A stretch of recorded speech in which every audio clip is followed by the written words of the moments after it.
Era pleno agosto.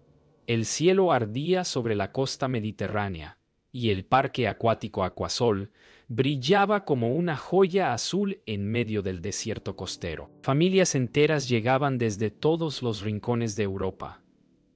Los niños gritaban, los flotadores se entrechocaban, y el olor a cloro y bronceador llenaba el aire. En ese mar de felicidad aparente, nadie imaginaba que bajo sus pies, el mismo sistema que mantenía las aguas tibias estaba a punto de convertirse en un monstruo dormido. Laura Méndez, ingeniera de seguridad de 38 años, observaba los tanques de control desde su oficina, inquieta. A pocos metros, Diego Torres, el gerente, daba la bienvenida a la prensa, convencido de que aquel verano sería el más rentable de su carrera. Mientras tanto, Sofía, una niña mexicana de 9 años, corría hacia la piscina de olas tomada de la mano de sus padres, Martín y Clara. Nadie sospechaba que aquel día quedaría grabado para siempre en la memoria de todos los que estaban dentro. Mientras el bullicio llenaba el aire, en una sala cerrada tras la zona técnica, Laura repasaba los registros de presión. Algo no cuadraba. Los valores habían subido 2 puntos más desde la última lectura. Intentó comunicarse con Pablo, pero el ruido de la radio era confuso. En la superficie, el mundo seguía celebrando el verano perfecto, sin saber que bajo el suelo, cada minuto era una cuenta regresiva. Diego Torres brindaba con los inversionistas, convencido de su éxito. Aquasol ha roto todos los récords, repetía. Afuera, los niños seguían riendo, y la música de los altavoces cubría los ruidos mecánicos que nadie quería escuchar. A veces, el peligro se disfraza de rutina. Pablo descendió al nivel subterráneo del sistema térmico. El aire era más denso, cargado de olor metálico. Ajustó una válvula y escuchó un silbido apenas perceptible. Debe ser una microfuga, pensó, convencido de que la revisaría más tarde. Ese más tarde nunca llegaría. En la superficie, Sofía se lanzó por el tobogán más alto del parque. Su risa se mezcló con el rugido del agua, ajena a los engranajes que ya comenzaban a traicionar el sistema. En un solo instante, el verano parecía eterno. Nadie sabía que ese mismo cielo azul sería pronto devorado por el fuego. Bajo la superficie del parque, entre tuberías de acero y válvulas calientes, el aire comenzaba a cargarse de un leve olor a gas. Pablo Serrano, el técnico de 29 años, caminaba por los pasillos metálicos con su linterna en mano. Había notado la fuga, pero sin autorización directa no podía detener el sistema. Arriba, Diego Torres celebraba el éxito del día. Nadie quería escuchar malas noticias en temporada alta, y Laura, sola frente a los monitores, comprendía que aquel silencio administrativo era el principio del desastre. Laura volvió a revisar el sistema principal. La presión seguía aumentando. Intentó contactar con la dirección, pero solo recibió un mensaje: estamos en plena presentación. Luego hablamos. Apretó los dientes. En su mente, las cifras del panel eran como una cuenta regresiva invisible. Afuera, los turistas seguían disfrutando del sol, completamente ajenos al peligro que crecía bajo sus pies. En la superficie, Sofía y sus padres se preparaban para comer.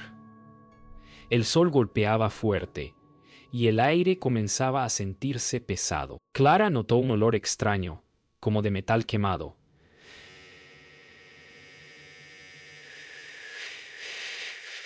Pero lo atribuyó a las parrillas del restaurante. A pocos metros, una pequeña vibración hizo temblar los vasos sobre la mesa.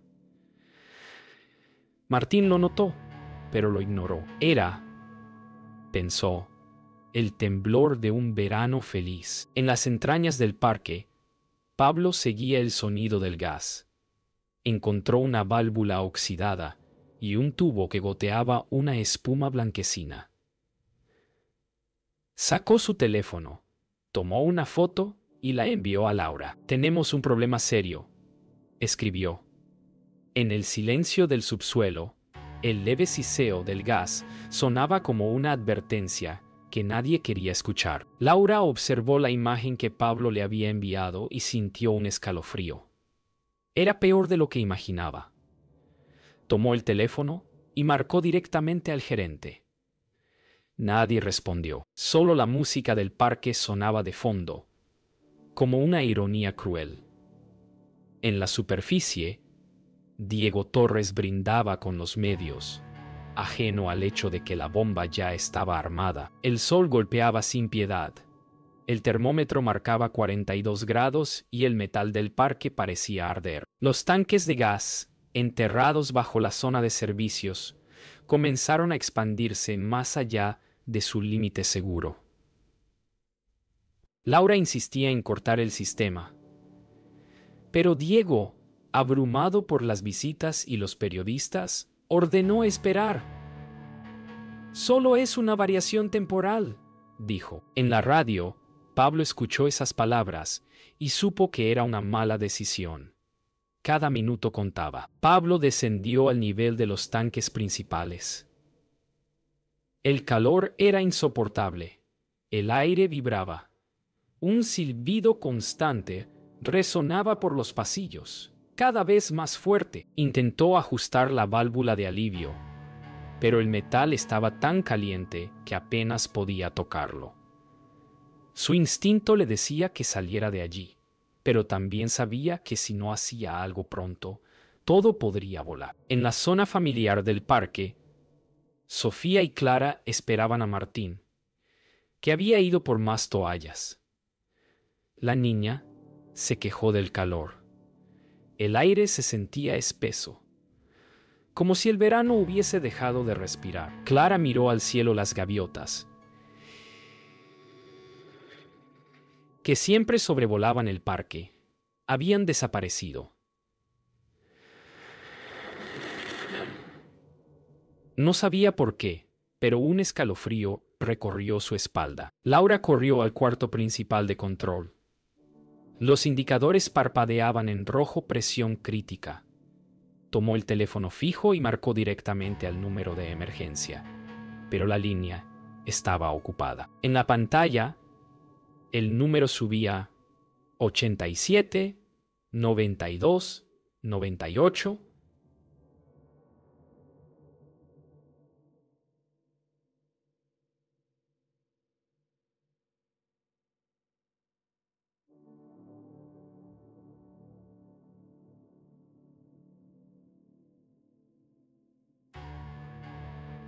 Arriba, Diego seguía atendiendo a los periodistas. Una sonrisa forzada, una mano en el hombro de un patrocinador. Pero su celular vibró en el bolsillo un mensaje de Laura. Presión crítica. «Corta el gas ya». Por un segundo, su rostro cambió. Miró hacia el horizonte del parque, donde el vapor se elevaba del suelo, y por primera vez sintió miedo. Era de agosto, a las 1547. El calor del mediodía hacía que el aire temblara sobre el parque. En el subsuelo, Pablo Serrano sintió que la vibración aumentaba, un zumbido metálico que recorría cada tubería. Subió corriendo hacia la superficie, buscando a Laura, que revisaba los indicadores con ansiedad. «¡Tenemos que evacuar!», gritó. Pero arriba, el mundo seguía celebrando como si nada estuviera a punto de suceder. Sofía Ramírez y sus padres, Martín y Clara, estaban en la piscina de olas. De repente, el suelo tembló bajo ellos. Los gritos de sorpresa se mezclaron con un rugido metálico. La niña abrazó a su madre, mientras Martín trataba de correr hacia la salida más cercana. En cuestión de segundos, la atmósfera cambió de diversión a terror absoluto. En el corazón del parque, Diego Torres observó con horror cómo el vapor comenzaba a escapar violentamente de los tanques. Las alertas parpadeaban en rojo, pero las puertas de seguridad estaban cerradas. Intentó llamar a Pablo y Laura, pero la línea colapsó. El reloj marcaba segundos que serían fatales para todos. En los pasillos subterráneos, Pablo y Laura intentaban activar el sistema de emergencia, pero era demasiado tarde. Un chasquido metálico estremeció las paredes. En la superficie, los visitantes se cubrían la cara, algunos cayendo al agua. La explosión aún no había llegado, pero su llegada era inevitable, y el tiempo se había agotado. Y entonces ocurrió. Una bola de fuego surgió del corazón del parque, levantando toboganes, palmeras y estructuras metálicas. Los gritos se mezclaban con el rugido del fuego. Los visitantes eran arrojados por la fuerza de la explosión, y el agua se evaporaba instantáneamente en nubes de vapor y humo. El verano perfecto se había convertido en una pesadilla inolvidable. La explosión sacudió todo el parque. Una bola de fuego emergió de los tanques, arrasando estructuras metálicas y lanzando cuerpos al aire. Sofía Ramírez gritó mientras Clara la abrazaba con fuerza, y Martí intentaba protegerlas de los escombros que caían por todos lados. Cada segundo se sentía como una eternidad. El agua se evaporaba en nubes de vapor, mezclándose con polvo y fuego. Laura Méndez y Pablo Serrano emergieron del subsuelo cubiertos de polvo y hollín. Miraron el parque convertido en un infierno ardiente. Intentaban organizar una evacuación mientras el calor y la confusión aumentaban. Cada decisión podía salvar o condenar vidas. Sofía, asustada, gritaba por sus padres mientras el agua y el vapor los rodeaban.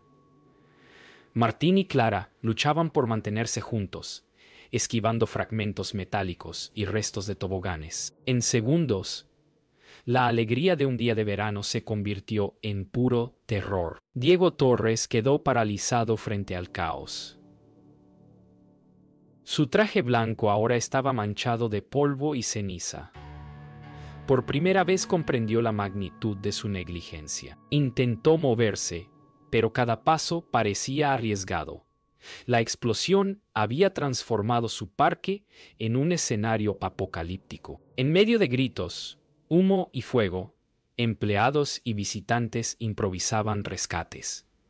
Pablo Serrano ayudaba a niños a salir del agua, mientras Laura guiaba a adultos heridos hacia la salida. Sofía y sus padres finalmente lograron escapar de la zona más peligrosa, cubiertos de polvo y con el corazón latiendo con fuerza.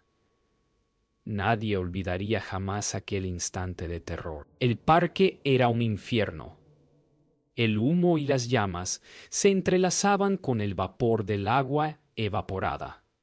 Laura Méndez y Pablo Serrano corrían de un lado a otro, guiando a los sobrevivientes hacia zonas más seguras. Cada paso estaba lleno de peligro, fragmentos metálicos y estructuras tambaleantes caían a su alrededor, recordando que la tragedia no había terminado. Sofía Ramírez y sus padres, Martín y Clara, se movían con cuidado entre los restos del parque.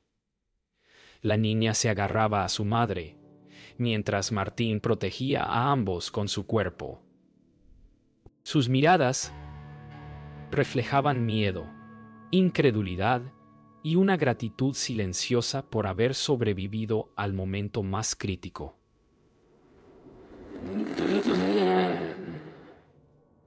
Los bomberos, liderados por el capitán Ruiz, llegaron al lugar minutos después. Con rostro firme y ojos decididos, organizaron las primeras zonas de rescate, buscando entre el humo y los restos a quienes no habían logrado escapar. Cada segundo era vital para salvar vidas. Pablo Serrano encontró a un grupo de niños atrapados en una sección colapsada del tobogán principal. Con esfuerzo y determinación, logró liberar a varios de ellos, mientras Laura coordinaba la evacuación de adultos heridos. Sus rostros reflejaban agotamiento, pero también un valor silencioso que brillaba entre las llamas. Finalmente, Sofía y sus padres lograron salir del área más peligrosa. La niña temblaba, cubierta de polvo y ceniza, mientras Martín y Clara la abrazaban con fuerza. Alrededor, los sobrevivientes comenzaban a reagruparse, mientras los bomberos continuaban la lucha contra el fuego. La tragedia no había terminado, pero la esperanza empezaba a asomar entre los escombros. Los días posteriores a la explosión estuvieron llenos de preguntas y dolor. Investigadores revisaban los restos del parque, buscando pistas sobre cómo un lugar que prometía diversión se había convertido en un infierno. Laura Méndez y Pablo Serrano proporcionaban sus reportes, temblorosos, pero decididos a que se supiera la verdad. La negligencia, la prisa y la falta de controles habían creado una tragedia evitable. Diego Torres enfrentaba a la prensa. Su traje blanco ahora parecía pequeño ante la magnitud de lo ocurrido. Las preguntas sobre la seguridad, los informes ignorados y la responsabilidad legal lo acosaban. Su sonrisa se había ido. En su lugar, un silencio culpable que hablaba más que cualquier declaración. Sofía Ramírez y sus padres, Martín y Clara, visitaban el parque solo para recordar a los que no habían sobrevivido. La niña sostenía una pequeña flor, mientras sus padres miraban los escombros con tristeza. La memoria de aquel día quedaría marcada para siempre, como un recordatorio de la fragilidad de la vida y de la importancia de la responsabilidad. Los investigadores descubrieron que la fuga de gas había sido reportada días antes, pero ignorada por la gerencia. La presión por las ganancias y la negligencia en las inspecciones se habían combinado para provocar la tragedia. Laura y Pablo observaban los resultados con resignación. Habían luchado, pero no pudieron evitar lo inevitable. El parque permanecía cerrado, un monumento silencioso a la tragedia. Las familias que habían sobrevivido, como los Ramírez, se alejaban lentamente, con el corazón pesado y la memoria viva. Las lecciones eran claras: la seguridad nunca puede ser sacrificada por la ambición. Y mientras el sol se ponía sobre los restos de Aquasol, la historia de aquel verano se convertía en advertencia y recuerdo eterno.